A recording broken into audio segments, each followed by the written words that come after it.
Good afternoon. Good afternoon, everyone. Good afternoon. Right on. I'm Dr. Deirdre Raynor.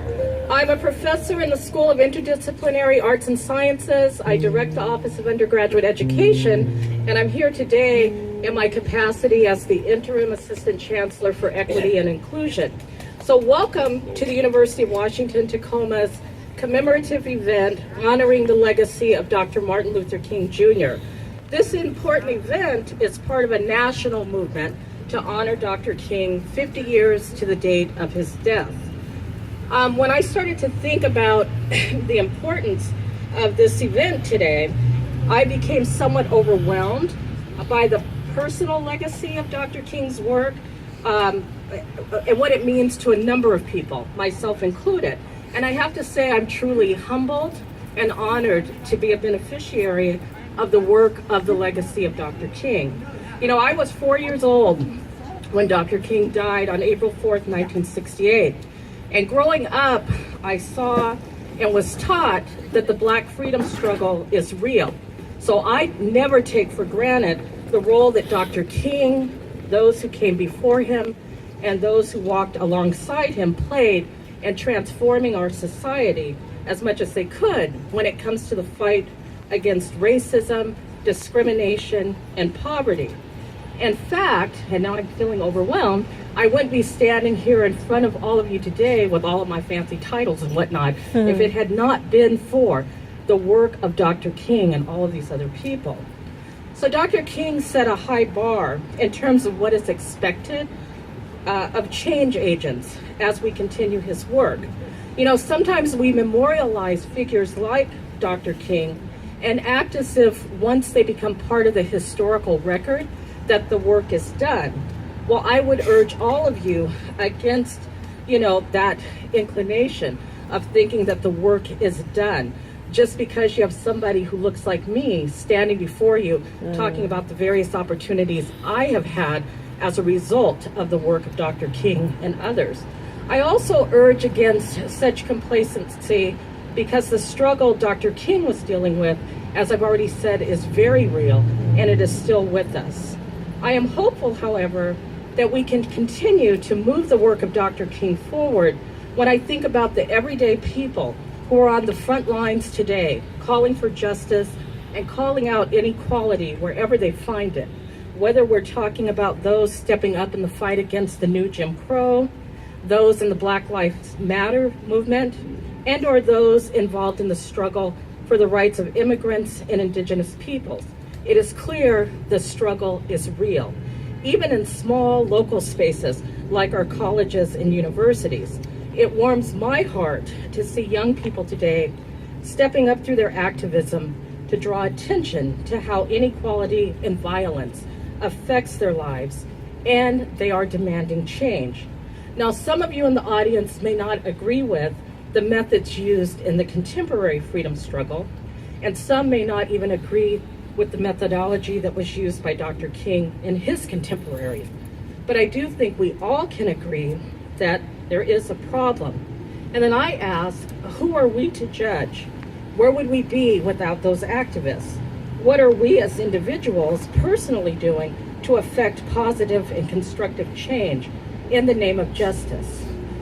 I think becoming a change agent requires moxie, courage, a willingness to move away from being self-centered and self-serving, along with a willingness to simply do the right thing. Furthermore, being a change agent always requires some form of sacrifice.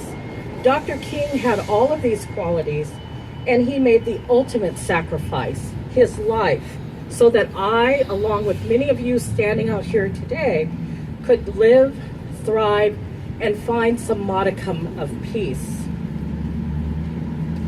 Dr. King's dream has not been fully realized. There is much more work left to do. I am committed to doing my part, calling out injustice, inequity, and inequality wherever I find it. And I'm looking around and I see some people who are very special to me here, and I'm just thinking about how we often think of universities as being these isolated spaces and we just do our thing right here and it doesn't have impact outside in the larger world. So I want to give a special shout out to some of my colleagues that I know are doing the kind of work that Dr. King stood for, including Divya McMillan, Linda Isham, Christine Stevens, Chris Knaus, Rachel Indo, Julia Aguirre, Tanya Velasquez, Marian Harris, Michelle Montgomery, Luther Adams, Michael Honey, and Danica Miller, just to name a few. We're able to use the platform we have as university professors to continue to do the good work of Dr. King. And I want to end my part of this, by quoting from Dr. King's book, Where Do We Go From Here? Chaos or Community. And I have 3 quotes. The first is on power, justice, and love. The second is on workers, and the third is on freedom. And the first, Dr. King writes, power at its best is love, implementing the demands of justice. Justice at its best is love, correcting everything that stands against love. In terms of workers, Dr. King wrote, but dignity is also corroded by poverty. No matter how poetically we invest the humble with simple graces and charm, no worker can maintain his morale or sustain his spirit if in the marketplace his capacities are declared to be worthless to society. And then finally, Dr. King wrote, freedom is not won by a passive acceptance of suffering. Freedom is won by a struggle against suffering. Now I ask all of you to think about your role in the struggle against suffering. Thank you.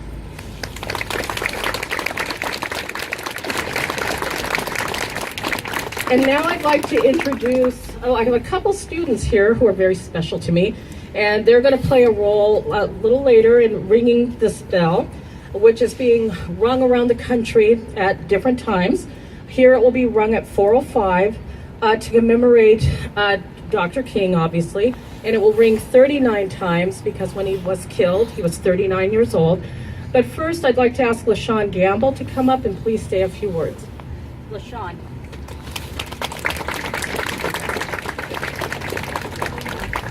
Thank you all for allowing me to be here, and this is a great privilege for me. I just have to prepare words. So today we take a moment to remember one of the most prolific male figures in U.S. history. Dr. King represents many things to many different people. There are many who sanitize his legacy to fit a racist narrative which demands that disenfranchised people subject themselves to torture and injustice for an eventuality that may never come, a thing called justice.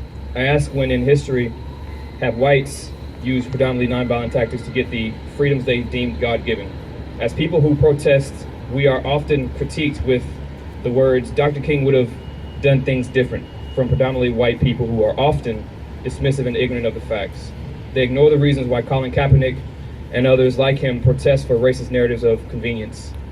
Let us not forget that Dr. King was martyred. He did not die of old age. So when we are confronted with people who are hell-bent on devaluing and rewriting his story, be angry, be unapologetic.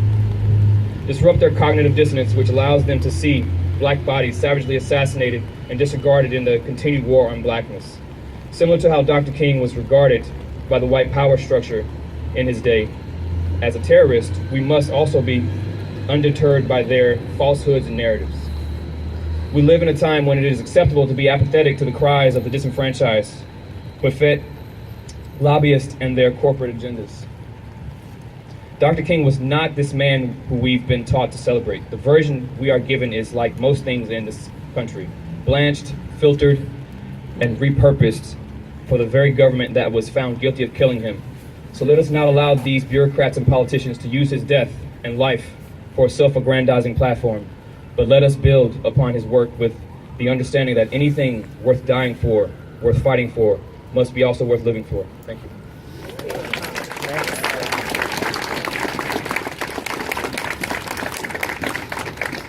And now I'd like to introduce Stefan Whitmore, who has a few words to share with us. Stefan.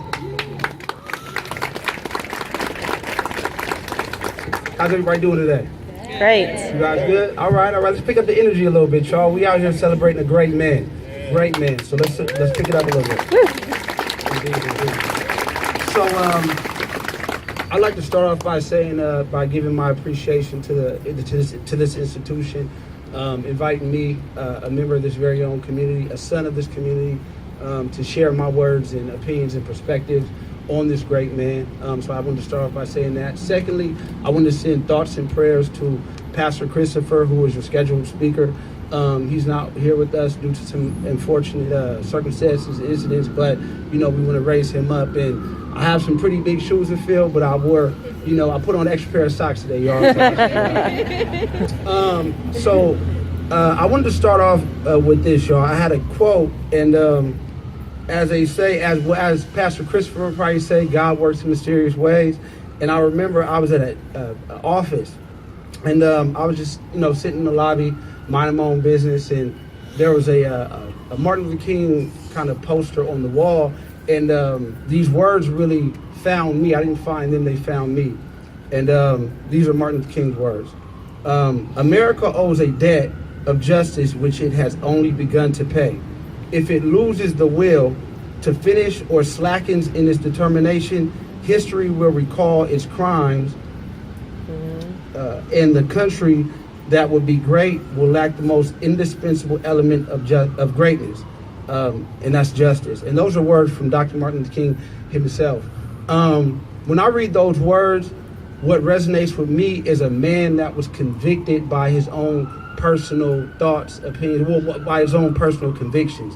And with those convictions, he spread change amongst the world. So it's easy to, get in our groups and get in our silos and get in our respective cliques and whatnot. But to me, the real change that occurs, the change that really affects the world, the change that affected Gandhi and Martin Luther King and all these great people were their personal convictions.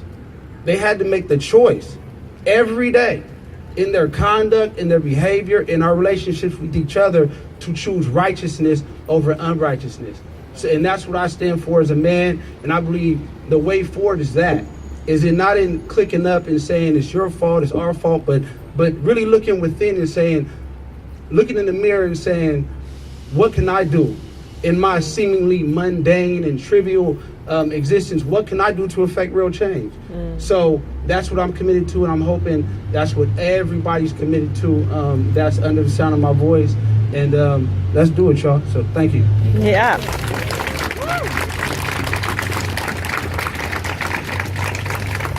And next, I'd like to introduce Miss Mary Doss. She's going to be singing what was one of Dr. King's favorite songs, Precious Lord. So, Miss Doss. Yay. Woo!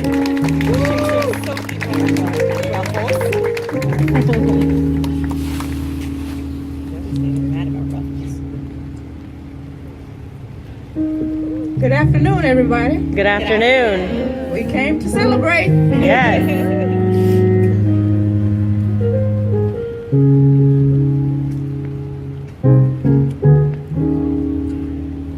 Precious Lord, take my hand, lead me on, let me stand. I am tired, I am weak, Lord.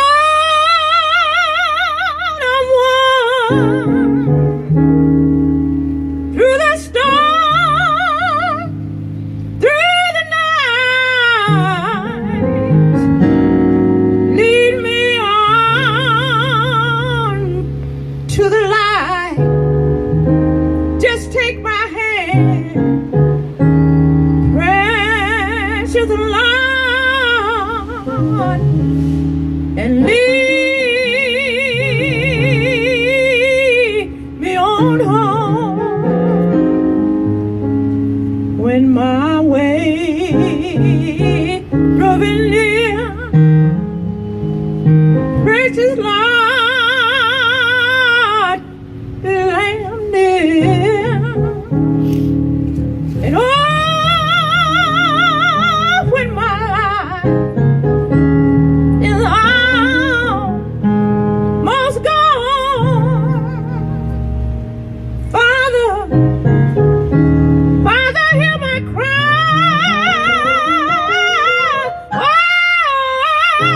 hear my call.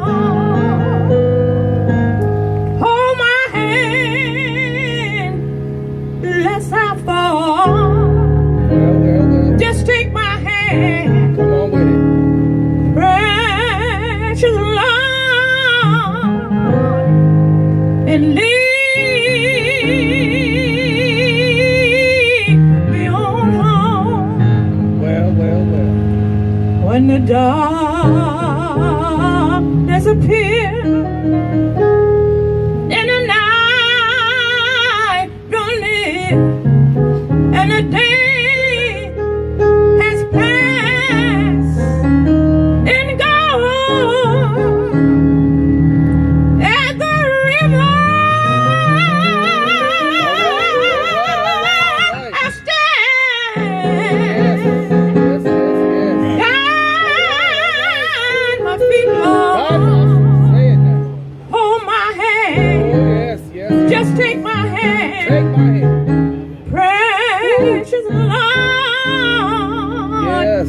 And lead your child home. When the darkness appears and the night draws near and the day has passed and gone at the river I stand. Guide my feet, Lord. Oh, yes. Hold my hand. Just take my hand. Just take my hand. Take it. Yes. Just take my hand. Lord, take my hand. All right. When my burden get heavy, Come on now. Lord, take my hand. Yes. Lead me. Lead me. Oh, yes. Lead Yes. me, All Lord. right. Lead your child. Lead your child home.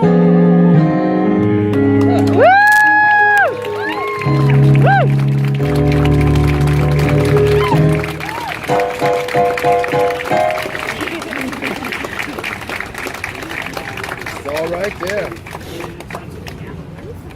Okay. Yeah. Going to have the ringing of the bell, and then we have a couple more brief presentations for you. But I'd like for you to take a moment to think about what you all can individually do to help move the work that Dr. King and many others started a long time ago, to move this work forward so that we will find some true justice. And I just want to say in advance, thank you, Arwa Dubad, she's the ASUWT Student Body President, and LaShawn Gamble for being here today as two of our UWT students to help commemorate Dr. King. Thank you. Okay, so the ringing of the bell 39 times.